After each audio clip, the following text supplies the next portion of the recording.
ETF index mutual funds నేర్చుకుని stock మార్కెట్లో రాణించాలనుకుంటున్నారా? వెంటనే ఈ నెంబర్కి కాల్ చేయండి. నమస్తే రమగారు. నమస్తే జయ. రమగారు, మనం నాగకుమారుడు సిరీస్ చెప్పుకుంటూ ఉన్నాం కదా, కంటిన్యూ చేద్దామండి. మళ్ళీ మానవ శరీరాన్ని పొందాడు నా కుమారుడు.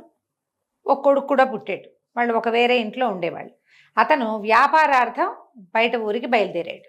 భార్యకి చెప్పాడు, మీ అమ్మ వాళ్ళ ఇంటికి వెళ్ళొద్దు, మీ అక్కయ్యలతో మాట్లాడద్దు, పిల్లాన్ని వాళ్ళ చేతిలో పెట్టద్దు, 3 నెలలకు సరిపడా ఆహారం ఇంట్లో ఏర్పరిచాను, వండుకుని తిను, పిల్లాన్ని పెంచుకో అని చెప్పి అతను వెళ్ళిపోయాడు. ఈ సిరిమల్లి చంటి పిల్లాన్ని పెట్టుకుని ఇంట్లో ఉండేది.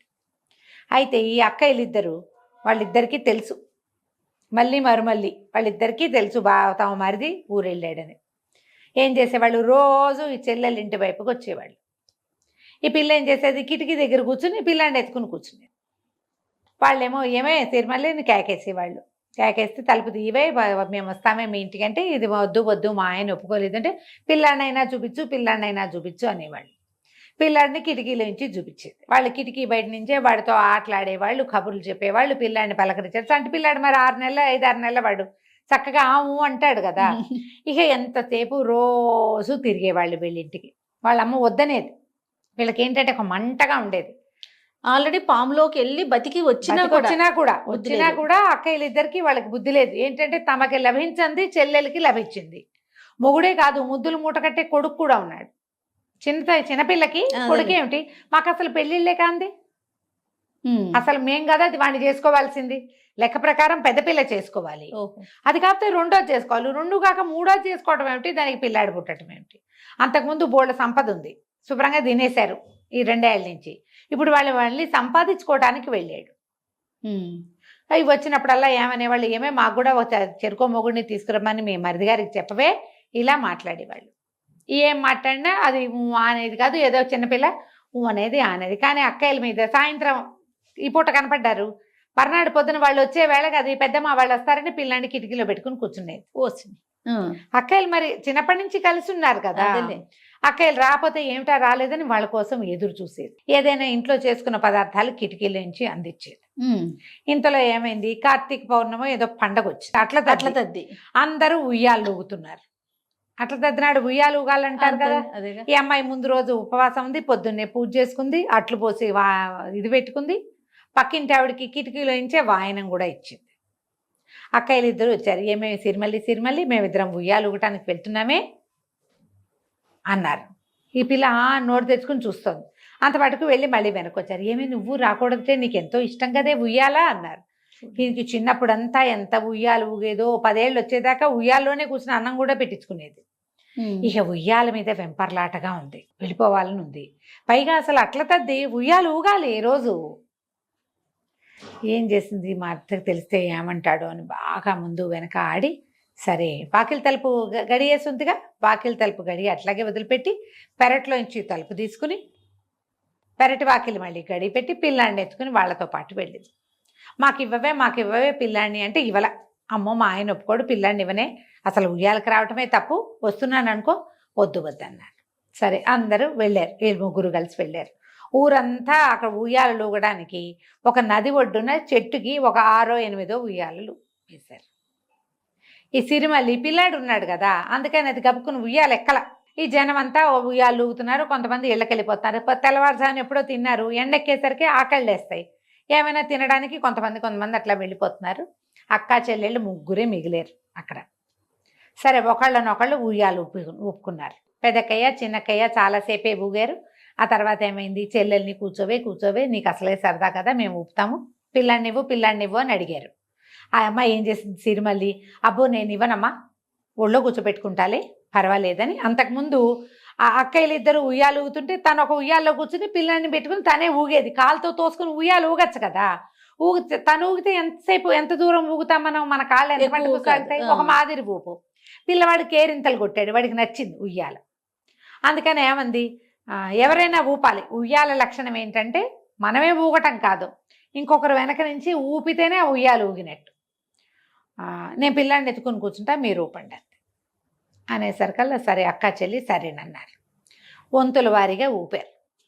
పిల్లాడు ఊయాలు ఊగిన కొందికి కేరింతలు కొడుతున్నాడు, కిలకిల్లాడిపోతున్నాడు. పిల్లాడిని అవుతుంటే తల్లికి సరదాగానే ఉంటుంది, దిగల. ఒక చెరుకో పాతిక ఊపులు ఊపిన తర్వాత వాళ్ళిద్దరికీ అనిపించింది ఉయ్యాల విసురుగా ఊగుతుంటే అది ఇట్లా నది మీదకి వెళ్తోంది. నది గట్టునుంది కదా, వాళ్ళకి అనిపించింది. కళ్ళు గెలుపుకున్నారు ఇద్దరు, దీన్ని నీటిలోకి తోసేద్దాం. ఇప్పుడు చెల్లెలు పోయాక మరి ఊళ్ళోకి వచ్చి మన ఇద్దరిలో ఎవరో ఒకళ్ళని చేసుకుంటాడు కదా తప్పకుండా. ఓహో, ఇలాంటి ఆలోచన వచ్చేసరికల్లా అసలు ఇద్దరికి బుర్రలో అవే తట్టినాయి. కళ్ళతో సైగలు చేసుకున్నారు. ఇక పెద్ద పెద్ద ఊపులు ఊపటం మొదలుపెట్టారు. ఎంత ఊపారంటే ఆ పిల్లాడు బేరమని పెద్ద పెట్టింది, ఏడు కడుపులో తిప్పేసింది వాడికి. ఏడుపు మొదలు పెట్టాడు. సిరిమల్లి కూడా భయం వేసింది, పిల్లాడు ఏడుస్తున్నాడు, పట్టు తప్పిపోతాను అనిపిస్తోంది. పైగా ఈ ఉయ్యాలు ఎక్కడికి వెళ్తోంది, నది మీదకి వెళ్ళిపోతోంది. ఆపండే ఆపండే అక్కయ్య ఆపండే అని బతిమలాడింది. ఎంత బతిమలాడినా వాళ్ళు ఆపల. ఇంకా ఇంకా ఇంకా ఇంకా పెద్ద పెద్ద ఊపులు ఊపి ఒక దశలో పట్టు తప్పి ఈ అమ్మాయి సిరిమల్లి పిల్లవాడితో సహా నదిలో పడిపోయింది. ఎప్పుడైతే ఆ అమ్మాయి నదిలో పడిపోయిందో నది ప్రవాహంలోకి వెళ్ళిపోయింది, కొట్టుకుపోయింది. అక్క చెల్లి ఇద్దరు భోరుమని ఏడ్చారు. పెద్ద పెట్టును ఏడ్చి మా చెల్లెలు పడిపోయిందో అని ఏడ్చుకుంటూ వచ్చారు ఊళ్ళోకి. ఊళ్ళో వాళ్ళంతా ముగ్గురు అక్క చెల్లి ముగ్గురు వెళ్ళటం చూసారా. చిన్నపిల్ల చేతిలో చంటి పిల్లాన్ని చూశారు. అయ్యో అయ్యో అట ఇట అయింది ఏంటి, పట్టు తప్పి పడిపోయింది, పిల్లాన్ని ఇవ్వలేదు, వాడికి సరదా అని వాడితో పాటు పెట్టుకుంది, పడిపోయింది అంటే ఊర్లో జనం అంతా వచ్చి చూశారు. అక్కడ ఇక్కడ వెతికారు, ఏది ప్రవాహంలోకి పోయింది, దిగువకి ఎక్కడికో కొట్టుకుపోయింది. ఏడ్చుకుంటూ ఇంటికి వచ్చేసారు. తల్లి లబలబలాడిపోయింది. అయ్యో అయ్యో నా కూతురు ఇట్ట అయిపోయిందా అని చెప్పి ఎక్కడుందో నేను వెతుక్కుంటానని ఆవిడ నది ప్రవాహం వెంబడి నడుచుకుంటూ వెళ్ళిపోయింది. ముసలం తల్లి కూడా లేదు. ఇద్దరు ఆడపిల్లలు ఇల్లు చేరారు, ఇంట్లో ఉన్నారు. వాళ్ళ అమ్మ ఏదో సంపాదించి పెట్టింది, చిన్నది మన్నది ఉంది, అవి ఉన్న వరకు ఉండి ఇంట్లో ఉండటం మొదలుపెట్టారు. సరే, ఈ ఉయ్యాల పడిపోయింది కదా ఈ అమ్మాయి, ఇది పిల్లని వదిలిపెట్టలే. అయితే ఏం చేసింది, ఉయ్యాల ఊపులు పెద్దవైనప్పుడు ఇట్లా కూర్చోబెట్టుకుంది కదా, కొంగుని వాడి మీద నుంచి తీసి వెనక వైపు దోపుకుంది. ఓకే, కట్టేసుకుంది అనమాట. కట్టుకోవటంతో తల్లి ఎగిరి పడినా పిల్లాడు తన చేతుల మధ్యలోంచి చేతులు గాభరాకి వదిలేసినా, ఇప్పుడు మనం ఎక్కడైనా పడ్డప్పుడు ఇది పట్టుకోము, ఆసరా ఏం దొరుకుతుందని చేతులు ఎత్తేస్తారు, మనుషులు సహజంగా చేస్తారు. ఈ చీరతో కట్టేసి ఉండటంతో వాడు ఆ తల్లి నడువుకే కట్టబడి ఉన్నాడు. పోనీ ఈ నీళ్లలో కొట్టుకుని ఎక్కడికో వెళ్ళిపోయి ఒక నది తీరానికి చేరింది. అది ఒక కోయిగూడెం, ప్రాణాలతోటి చేరిపోయింది. చేరి ఒక నది తీరం దీంట్లో పడిపోయింది. అదేంటంటే ఒక తిప్ప లాంటిది అమ్మాయి పడి ఉన్న ప్లేస్. అక్కడ 2 రాజ్యాలు ఉన్నాయి, 2 ఆదివాసీలు ఉన్నారు, లకిముఖి చెకుముఖి. అయితే ఏంటంటే ఈ నదీ ప్రవాహం మీద వాళ్ళిద్దరికీ హక్కు ఉంది. నదిలోంచి ఏమొచ్చినా చెరిసగం, పైనుంచి ఏవో కొట్టుకొస్తాయి దొంగలు, పెద్ద దొంగ కొట్టుకొచ్చింది అనుకో చెరిసగం తీసుకోవాలి, వాళ్ళ లెక్క అది. ఏదైనా గొడ్లు కొన్నిసార్లు ఈ వానలు అవి వచ్చినప్పుడు ప్రవాహం వెంబడి గొడ్లు గోదా వచ్చేస్తాయి, మేకలు గొర్రెలు వచ్చేస్తాయి, గొడ్డు గోదా చెరిసగం. ఒక కడుపుతో ఉన్న గొడ్డు వచ్చింది అనుకో, దానికి బిడ్డ పడితే బిడ్డ ఒకళ్ళకి తల్లి ఒకళ్ళది. అలాంటివి వాళ్ళ సిద్ధాంతం. ఇవి 2 ఏంటంటే వాళ్ళిద్దరికి అసలు పడి చావదు. ఇద్దరు నిజానికి అన్నదమ్ములే, వాళ్ళు అన్నదమ్ముల పిల్లలే కానీ పడదు. అబ్బాయిలే, లక్ష్మికి చెక్కుముఖి అని 2 మగవాళ్ళు. అయితే ఈ నీళ్లలో కొట్టుకొచ్చిన ఈ అమ్మాయి కొట్టుకొచ్చిన దాన్ని తీరా చూసేసరికల్లా ఒక ఆడపిల్ల, దాన్ని పొట్ట కట్టేసిండి ఒక చంటి పిల్లాడు బోరమని ఏడ్చాడు, బేరమన్నాడు. అనేసరికల్లా చుట్టుపక్కల జనాలంతా చేరారు. ఆ పాయకి అటు ఇటుగా 2 పల్లెలు ఉన్నాయి. 2 పల్లెల జనము చంటి బిడ్డ ఏడుపు వినపడుతుందని తీరా చూస్తే ఒక చక్కటి అమ్మాయి, దానికి కట్టేసి ఉన్న పిల్లాడు. లేవదీశారు, ఏదో నీళ్లు చల్లారు. అయ్యో అయ్యో ఏమైపోయిందన్నారు, ఏవో దెబ్బలు తగిలినాయి, అన్నిటికీ మందులు మాకులు రాశారు. వైద్యాలన్నీ అయ్యాక అమ్మాయి ఏడుస్తూ లేచి కూర్చుంది. మా ఇల్లేది వాకిలేది మొగుడేది అక్కేది అంటే ఎవరు లేరు, పిల్లాడు. ఇప్పుడు అంతకుముందు ఏమనుకున్నారు, ఎవరైనా ఆడ మనిషి వస్తే పెళ్లి చేసుకోవాలి, ఎవరు పెళ్లి చేసుకోవాలి, ఇప్పుడు ఎవరు పెళ్లి చేసుకోవాలి అని వాళ్ళిద్దరూ వాదులాడుకుని పోట్లాడుకుంటున్నారు. తల్లి ఒకళ్ళకి పిల్ల ఒకళ్ళు. అంతకుముందు గొడ్డు గోదా వచ్చినప్పుడు ఏం చేసాము, తల్లి ఒకటికి పిల్ల ఒకటికి ఇచ్చాంగా, ఇప్పుడు కూడా అంతే చెయ్యాలి, తల్లి ఒకళ్ళకి పిల్ల ఒకళ్ళకి అనేసరికి పిల్ల వలవల ఏడ్చింది. పిల్లాడేమో పాలు తాగే పిల్లాడు. ఈ చుట్టుపక్కల వాళ్ళంతా అన్నారు, మీ బొందలాగా ఉంది, పాలు తాగే పిల్లాడిని తల్లి నుంచి ఎట్టా వేరు చేస్తారు, ఎవరో ఒకళ్ళు తల్లిని పిల్లాడిని ఇద్దరిని ఉంచుకోవాలి, ఎవరు ఉంచుకోవాలని మళ్ళీ కొట్లాడుకున్నారు.